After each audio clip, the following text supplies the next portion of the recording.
On this episode, I bring back New York Times bestselling author and CPA Diane Kennedy, and she breaks down all of the U.S. government stimulus legislation and explains how to get free money from the U.S. government. Specifically, she breaks it into categories and talks about which programs are right and applicable to you, whether you're unemployed, you're an independent contractor, a self-employed person, you run a business, you're a real estate investor.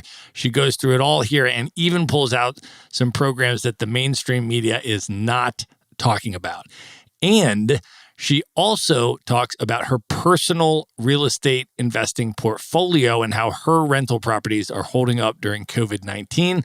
She shares some techniques that she's using to optimize rent collection during the pandemic and explains why she and most of her real estate investor clients are looking to buy rental properties within the next 30 days. A lot of her clients buy their properties through my company, Maverick Investor Group. And if you would like to have a free consultation with us to chat about your real estate investing goals and get your questions answered, we would love to get to know you and have a chat with you. You can go to www.themaverickshow.com/consult and you can register there for a free consultation. We would love to connect with you and get all your questions answered. And now let's get into the episode.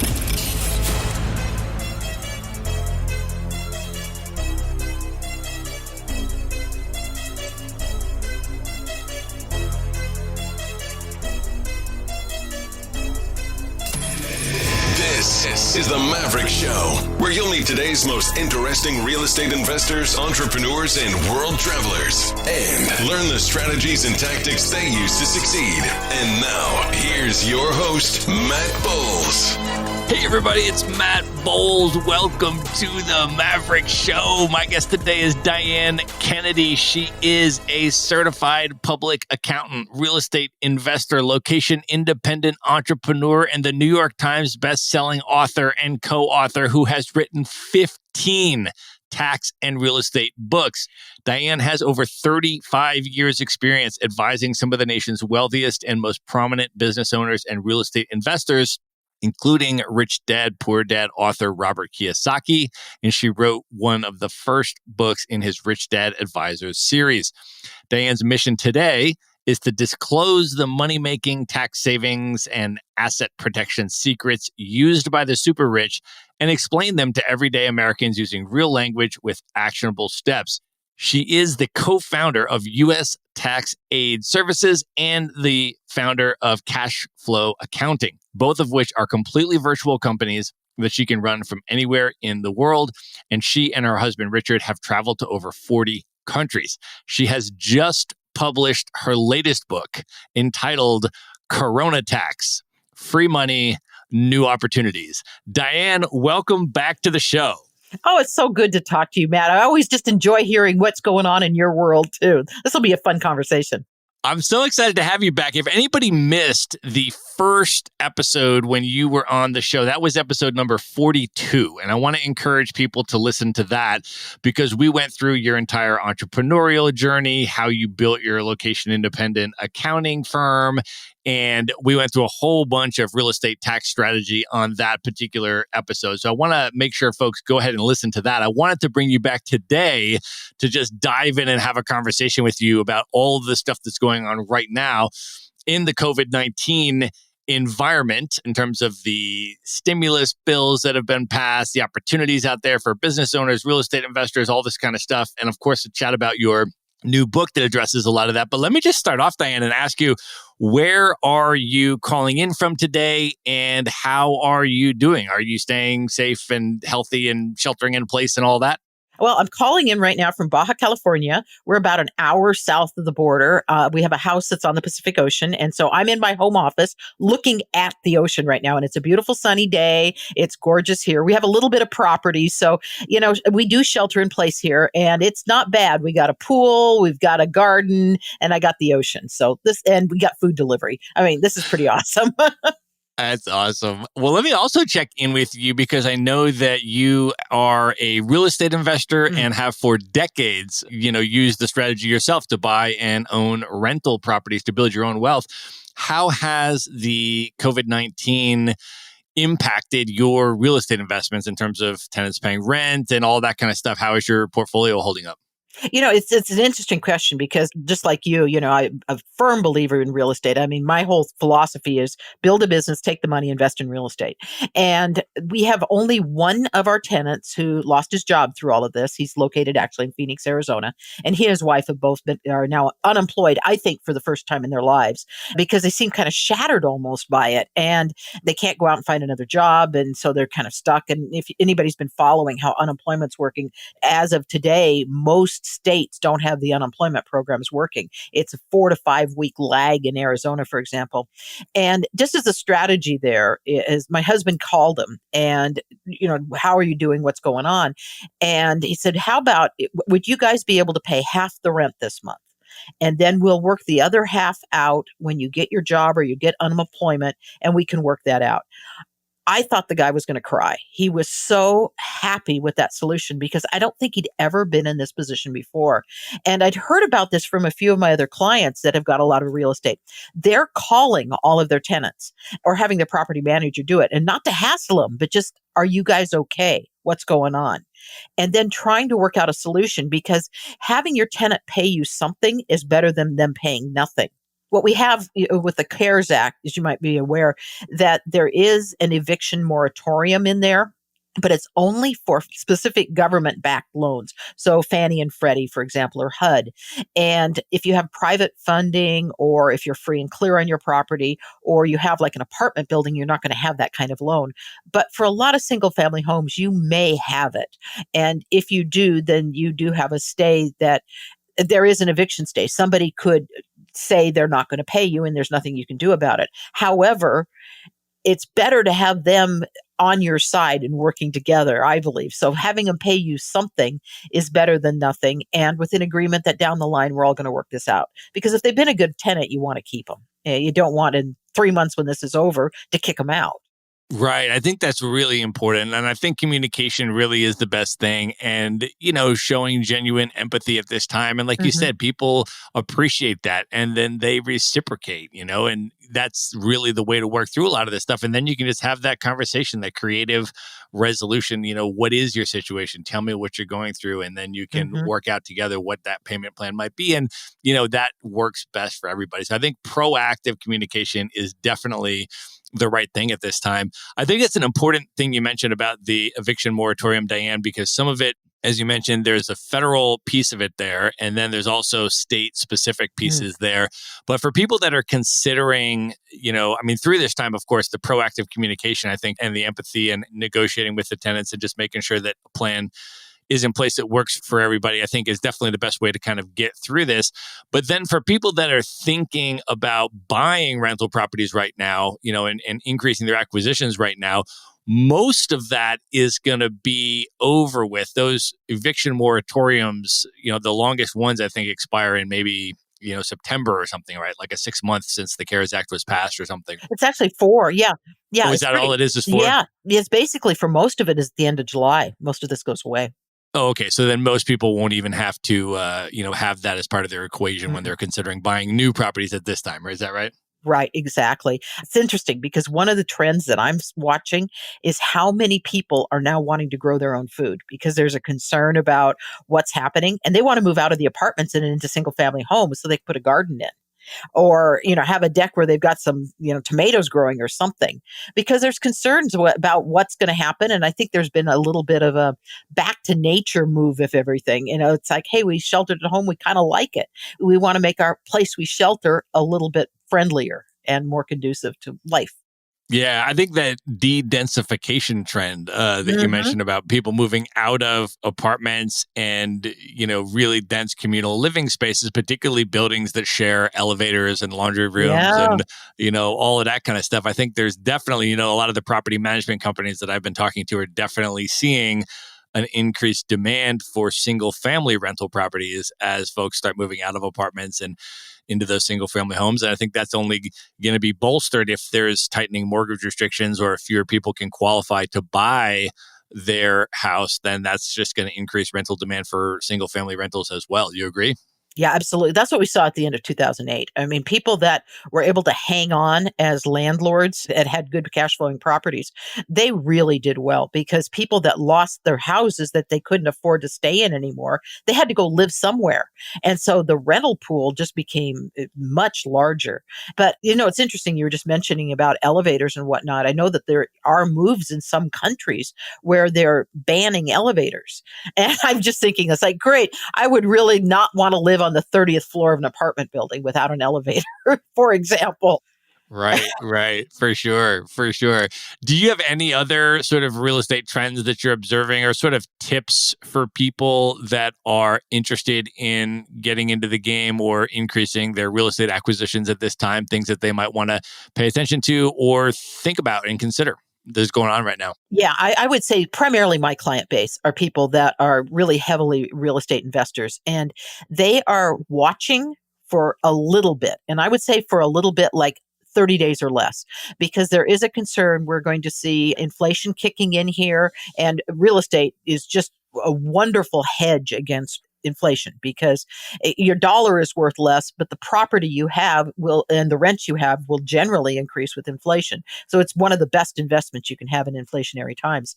And interest rates are so low. And right now, for most lenders, it's still fairly easy to qualify. I do believe, though, if we start seeing a lot of foreclosures, they might tighten that again, like they did in 2009, 2010.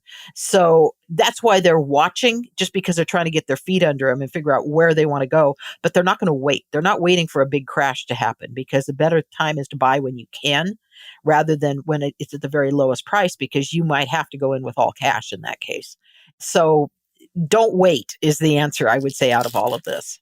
Right. And most of the people that I've talked to are not expecting a big crash, like a 2008 type of, market decline because there wasn't the same unsustainable, price explosion leading up to this. And the government's actually been intervening to, sustain and bolster a lot of the housing prices and to prevent foreclosure by offering things like a mortgage forbearance program, for people that can't pay their mortgage and things like that. Can you talk a little bit about that, Diane, in terms of Sure. what the mortgage forbearance program is, how it works, and also any, cautionary things for people to know if they want to explore that?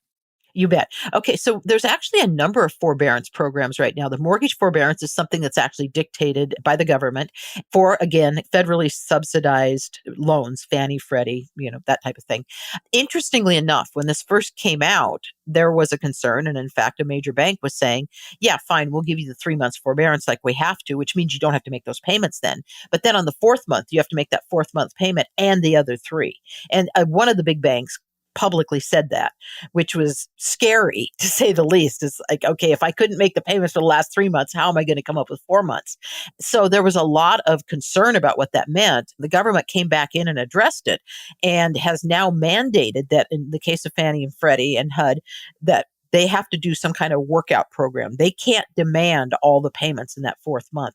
Instead, there's programs where you might have 6 months to pay it back, or maybe it's added on to the end of the year, or maybe there's reduced payments that are made for the rest of the term of your loan. It depends on your own circumstances, but they have to do a workout plan with you on those. So that's really good news to see that.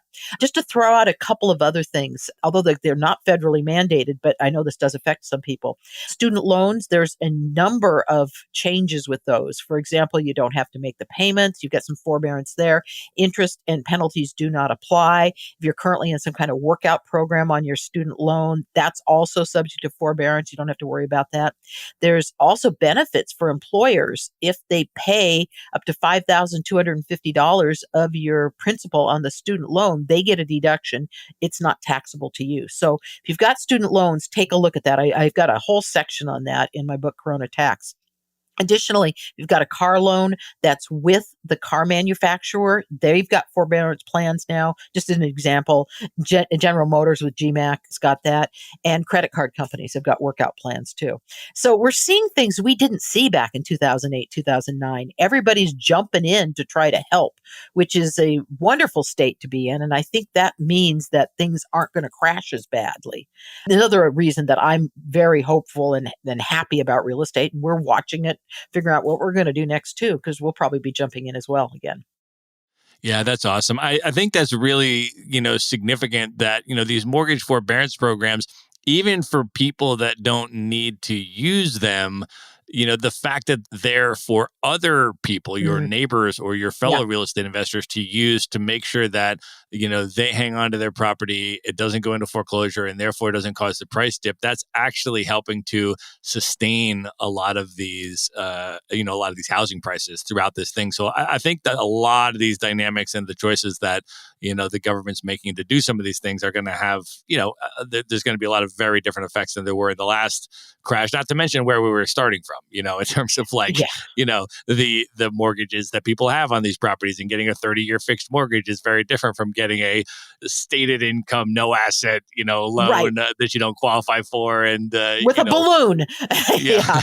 Yeah. yeah, They were exactly. crazy stuff. Yeah. Exactly. So that's awesome. So let's go a little bit deeper into some of the free money that's available to people in terms of some of these stimulus bills and some of the things that have been passed in this COVID-19 era here today. And we've had a couple Right. different bills passed. You've been monitoring it closer than anyone else I know. And you've got the new book out on all of this stuff here. But I Right. just want to kind of talk through some of these and maybe just break it into categories in terms of, what's available for business owners, for real estate investors, and then for, independent contractors, self-employed, folks, and even just regular employees. Maybe we could even just start there. I mean, with Sure. the unemployment Yeah. opportunities in terms of what has been done in terms of, regular unemployment insurance and how people can collect unemployment versus right now in terms of the expansion of qualifications as well as the amount of money that's available.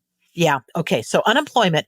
First of all, let's talk about the big problem, the elephant in the room, and that's that most of the states are just completely inundated. They've got way more requests than they've got staff to handle. Plus, there were some major changes made to how unemployment is administered, and so they had to do code rewriting at a time when they got people sick and they can't work in the office; they're having to telework, and it's just been chaos. So the thing right now with the states is patience. But it doesn't mean you aren't going to get your unemployment. It might means you might not get it right now. So effective with March 29th, 2020, that was the day that this all rolls out into effect. If you then are unemployed due to COVID-19, and that could be because of a shelter in place, because you have symptoms, because somebody in your family has symptoms, because your kids are home from school, somebody needs to be with them, or you have a health issue. If you've got one of those things happening, then you're going to apply. This will work for you. You then, whichever is the later date, March 29th or the day that you've lost your job, whatever is later, you then have, there's no waiting period for unemployment. You get whatever the state amount is plus $600 for the per week for the period from March 29th through the July 25th, 2020. And you then pass that, if you still haven't gotten back to work, the state will continue for a total of 39 weeks of unemployment. So there's a number of things that are brand new there. First of all, there's a federal amount of $600 extra per week. There's no waiting period, and we've got this extended time. One of the biggest ones that for my clients that has hit is that for the first time ever, self-employed people. That means you have your own business. It could mean you're a solopreneur. It could mean you're a gig worker, you're 1099 independent contractor. You also are eligible for unemployment. And that's the part that has really thrown all the states into a loop because it was never true before. So they have to change how the computer programs work so that that's being allowed. A lot of the states still haven't gotten that done. But my word to everyone here, especially if you've now gone back to work, don't give up on trying to get that unemployment. It might take a little longer to get it. You might need to keep checking in every week and it might be a pain, but they will pay it to you and they will catch up all those weeks that you don't have. So there's a nice payday coming. Now, Dan, what if you're a self-employed person and you've seen a decline in income, but it's not like you had a complete 100% shut off, or let's just say maybe there's some like, let's say, for example, if you're a real estate agent, right? And you've seen just a big drop off in your business, maybe because you can't, show houses or things the way you used to, or different things are going on now. But maybe your business didn't go to zero. Like maybe you still had, Mhm. a closing or so, coming through or things like that. So how does that person navigate this? Okay, so if you have a business where you are the sole employee, like basically a business as a real estate agent, just using that one, you actually could possibly qualify for unemployment. It is possible to get unemployment if your income is significantly dropped. However, probably the program that's going to be the better fit is going to be one of the SBA loans. So there's two of them that everybody talks about, but there's a couple more that I want to mention as well. One of them is the Paycheck Protection Plan, PPP. What that is you take the amount of income you've got, whether it's payroll if you have an S corp and you write yourself a check, or if you just happen to have a Schedule C sole proprietorship, you don't have an entity, and you just have your net income. So whatever your average monthly is, times 2.5 times. And that's the amount of the PPP loan you can get. Now, if you have a bunch of employees, that amount could be, significantly larger. Then once you get that money, you have 8 weeks to spend the money, and you have to spend it in accordance with the plan, which is 75% or more has to go to employees qualifying payroll costs, which could be in you as well.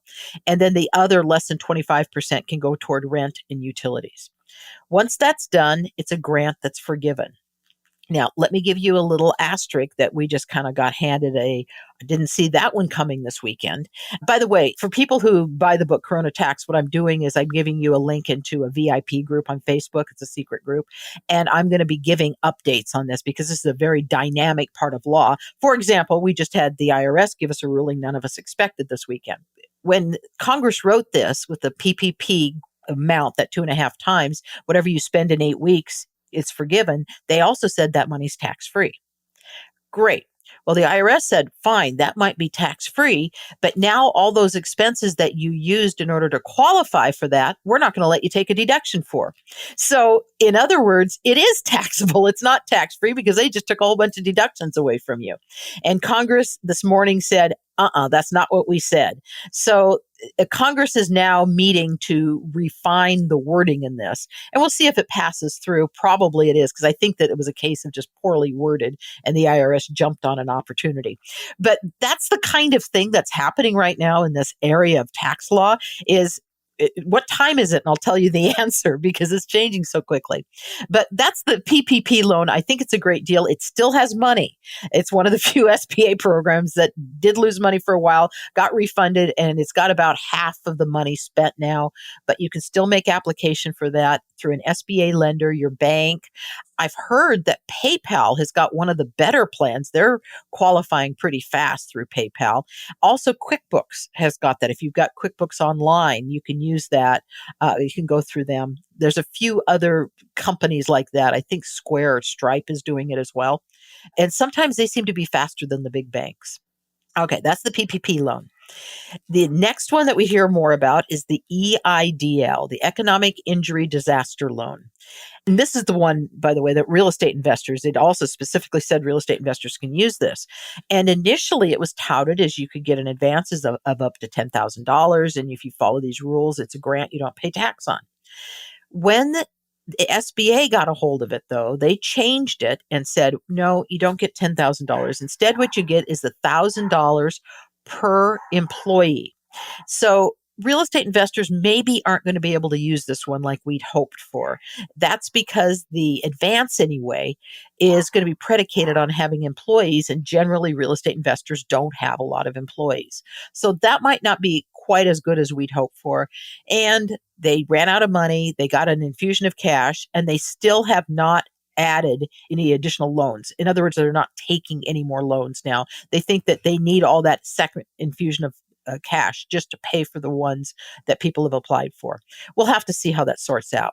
Let me just kind of jump in to sort of recap some of this. So basically, the EIDL is basically out of money, and at this time, they haven't refunded it, and it's not really a viable avenue at the time that we're recording this for people to pursue.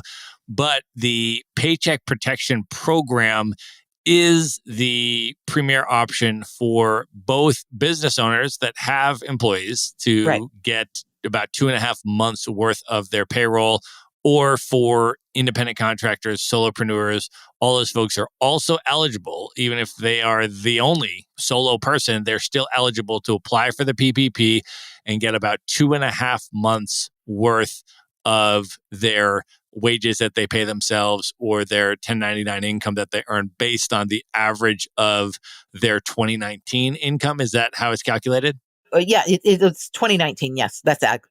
But however, if they just started, as long as they had a business in place at January 31st, they could use, if they've got 1 month's worth, they could base it off of that.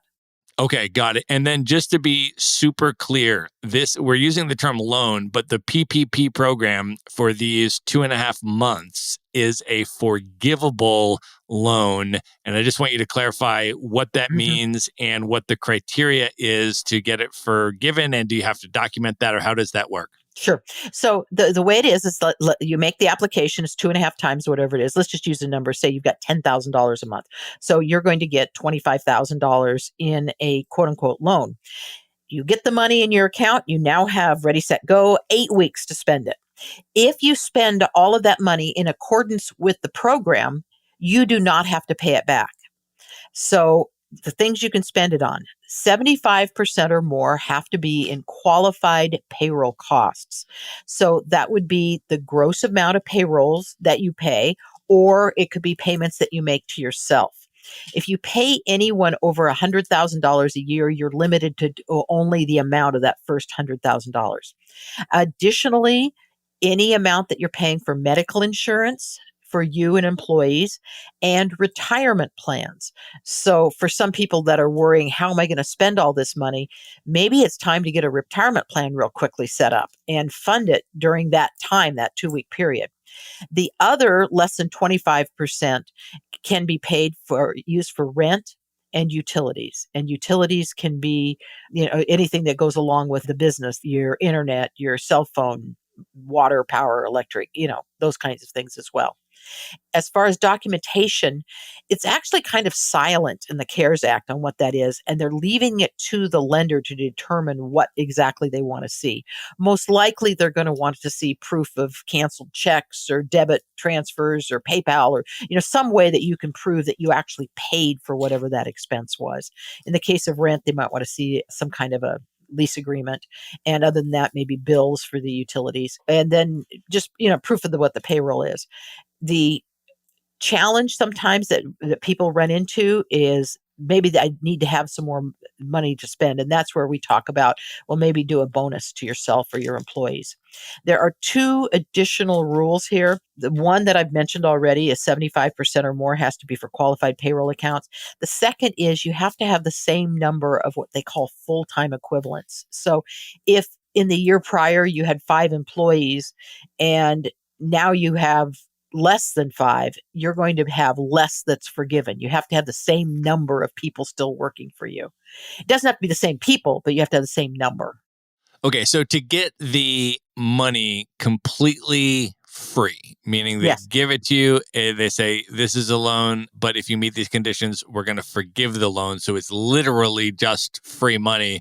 As long as you get it and you spend it on what you're supposed to spend it on, then the entire thing is forgiven and you don't need to pay it back ever. correct. It's completely free money. So for Yep, independent contractors, solopreneurs, self-employed people, if you're a self-employed person and you say 2019, my average amount of wages I paid myself was this, and then, per month, and then you multiply it by 2.5 times, and then you say, this is my 2.5 months of average wages in 2019. And then you get that from them, and then you just simply use it to pay it to yourself as wages. And you say, look, I paid it to myself as wages, and then totally forgiven, and the money is free. Is that right? That is correct. Yep. And the Congress also said that you didn't pay tax on it, but then the IRS did this little dance this weekend. So we'll see how that shakes out. Um, the It's interesting because those are the two loans everyone's talking about. I've got another one I want to mention. Yeah, go ahead. There were four other SBA loans that were discussed. One is something called a 7A loan, and it's like the big SBA loan that if most people think of when they think they're getting an SBA loan, like you're going to buy a business or you've got some major changes you're making. And, these are the loans that are up to a couple $1 million usually. Well, if you get an SBA loan or if you have a 7A loan in place now or you have it in place before September 27th, 2020, the first 6 months of payments the government will make for you and they will pay all fees. So just think about that for a minute. If you've got some expansion you're wanting to do, or you want to buy a business, or maybe a 7A loan is something that you can work. Now, there is a little bit of a fine dance you do if you are a real estate investor.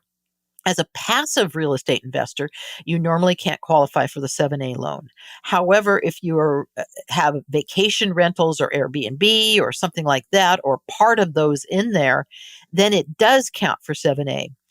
The other program that might be more exciting is a 504 plan, which is for an existing business that wants to buy a building for its business. So it would be a tenant in the building. Now, it's interesting with so many home offices. I mean, are we getting to the point where maybe a home could qualify, or, a multi-family unit where part of it is a business? Perhaps that's up to the lender and what they're going to do. So it also has the same thing for 6 months, or from start. If you have one in place right now, the next 6 months, you don't have to make payments. The government will make the payments for you. The final one is a microloan, which is the one I just love because you can get a loan for up to $50,000 completely at the lender's discretion, and it's backed by the government. The government doesn't have any rules, and it's backed by the government. So the lender, if you've got a bank you have a good relationship with, then you can go up and get a loan for up to $50,000. First 6 months are paid by the government, and there are no fees. These are low interest loans that amortize usually over a couple years to pay them back. But for people who are struggling, that might be a good one to take a look at. Wow. So if people are real estate investors, what should their lens be? Like moving away from kind of business owners and that kind of stuff in general. If you're a real estate investor, and you mentioned a couple of different types of real estate businesses, some people run Airbnb type businesses. They might be doing the rental arbitrage, or they might be, doing different sorts of Airbnb businesses. And then there's, of course, the buy and hold real estate investors and real estate investors in different categories. So if people are real estate investors, how should they be looking at the opportunities right now? And how have you broken them out in your book? What should real estate investors be really paying attention to here? Yeah, what we need to do is start with what is the definition of you as a real estate investor? And you could be in more than one category. But if you are that Airbnb guy, just like you just discussed, you are, for all intents and purposes, a business. So everything we've just talked about that's applicable for a business is applicable for you. You can get all of those SBA programs. If you are going to buy a building for your business, then you've got this strict little category in SBA that's got some nice benefits on it now. That's called the 504 plan. And I think that could be something for people who still got bricks and mortar businesses, especially. This might be a time to be taking a look at that. For people that are long-term holds, there's less available at this time. We're looking at, the forbearance plans that help. And I don't know firsthand knowledge of any lenders who are doing microloans for real estate investors, but from a strict reading of the law, it looks like that could happen. So if you've got a good relationship with your bank, you might ask them a question about that. And they'd have to be an SBA lender. But the term here is a microloan up to $50,000. Got it. Well, a lot of these provisions help buy and hold real estate investors in different sort of secondary ways. So, yes. For example, if you're concerned about your tenant losing their job or not being able to pay the mortgage, some of these unemployment benefits that you mentioned, Diane, $600 a week extra money on top of the regular unemployment amount. So if the regular unemployment amount, let's say, is $400, And now there's an additional $600. Yeah. So your tenant, if they just became unemployed, could potentially get $1,000 a week to Yeah. get them through this, which for a lot of our clients, Diane, and Yeah. I mean, and many of your clients, they're also our clients because a lot of your clients buy their rental properties through Maverick Investor Group. So, if you're talking about people that are paying $1,000 a month rent or something like that, right? $12,000 a year, those people are going to be qualified. Their income is certainly going to be at least 3 times that what's coming into them. But, if this unemployment is going to give them $1,000 a week, I mean, that's $52,000 a year equivalent, which is actually higher than some of these people might have been making at their job before this. And so it's a real way to kind of bolster the tenant's ability to pay and all that kind of stuff. So I think there's a lot of sort of secondary or tangential benefits here. The same thing with the mortgage forbearance, even if you don't take it yourself, to stabilize the value of housing, to prevent foreclosures, to help the tenants continue to be able to pay their rent, and all sorts of those things sort of in the larger real estate ecosystem. I absolutely agree with that. I mean, the more that helps our tenants, the better it helps us. And I also believe that's one of the reasons we're not seeing a crash in the economy as badly as it could be, is because there is this hope that even if they don't have the check yet, they know it's coming. And that's significant. A friend of mine's daughter works and she nets, I don't know, $350 a week or so, and she's making more on unemployment. I'm hearing these stories over and over again with people. They make more on unemployment now. Yeah. Yeah. So, I mean, I think your strategy there is right. Communicate with the tenant up front and just, make sure they know about these things. Make sure they're aware of how to apply for unemployment. I mean, you can actually give them information on that they would appreciate it and maybe work out something in the meantime if it takes them a little while to get it. But once that employment kicks in and they're stabilized, and you're in touch with the tenant. So I think, being aware of what all of the aspects are that are available to different types of people right now. So you can take the aspects of this that are available to you, and maybe as a business owner or as a real estate investor, but then being aware of what's available to your tenant so you can help them out and direct them there. And then it's a win-win for everybody. Absolutely. Yeah. And your book, Diane, Corona Text, goes into all this kind of stuff. So, I mean, it's a really, really good resource because people are going to be able to see, okay, they're going to go through the book, say, okay, this is what's applicable to me. And then this is what's applicable to maybe my tenants or maybe my, independent contractors. The other thing I think that's really important is that if you own a business and you employ a lot of independent contractors, they're not employees. So you can't get the paycheck protection money to cover what you would normally pay them, but they can apply for their own PPP program. So being able to, I think, be in the know and say, okay, here's how I'm going to help out everybody in my ecosystem. For my employees, I'm going to be able to get this money and pay them. For my independent contractors, I can't, but I'm going to tell them how to apply for it themselves. For my tenants, I'm going to show them how to apply for the unemployment to make sure they're taken care of. And, you can really kind of help people out by being in the know, which is why I love this Corona textbook that you put together, because it's really the first resource out there. I mean, this has all just come down in the last, less than 2 months. And you've already got a book with the whole resource, all the resources itemized out. But tell us a little bit, Dan, about the structure of the book and what people can expect when they pick this up. Okay. And yeah, you're right. Yeah, this all happened with the CARES Act, which was March 27th. So this is the fastest I've ever written a book and got it through. And it's going to publish today. I've had it in pre-order, and then it goes live today. You can only buy it at my website right now, ustaxaid.com. And the purpose of that is because I know that there's going to be changes. And so I'm allowing anybody who buys this to buy subsequent editions much, much lower price. The only way I can do that is if I control the sale of the book for a while. So it's nowhere but my site, US Tax Aid. Anyway, the key components that we're looking at are, and this isn't the order in the book, but I'll just go through them. Economic stimulus check. That was that $1,200 with $500 per dependent, how that worked, and kind of the intricacies, because there were people who didn't get the money they thought they were going to get, and why, and what do they need to do to fix it, because it's still possible. Even if you didn't get your check, you can still get it. The PPP plan, which we did talk about here, the EIDL plan, the other SBA plans, unemployment. And then I'm just calling it everything else, because there's a whole slew of tax breaks in there that are pretty amazing. And we didn't even talk about this here, but leasehold improvements, you now got bonus depreciation of 100% for write-off. Got net operating losses that you can take back 5 years and recapture all of the taxes you paid for the last 5 years. So there's a number of strategies that we could speak an hour on each one of them. That's in the book as well. And then finally, I summarize it with just these are real life strategies. Because while I've been doing this, I've been running live streams every day and had a number of people telling me the story, and we worked on strategies together. I've got those in the book, real life stories of what's working for people and what's not working. And so people can use that in their own lives as well. It's awesome. Well, one of the reasons that I follow you closely and read all of your books is because whenever there's a new tax law change or something happens, you read through the minutia of Yeah, I every do. single detail.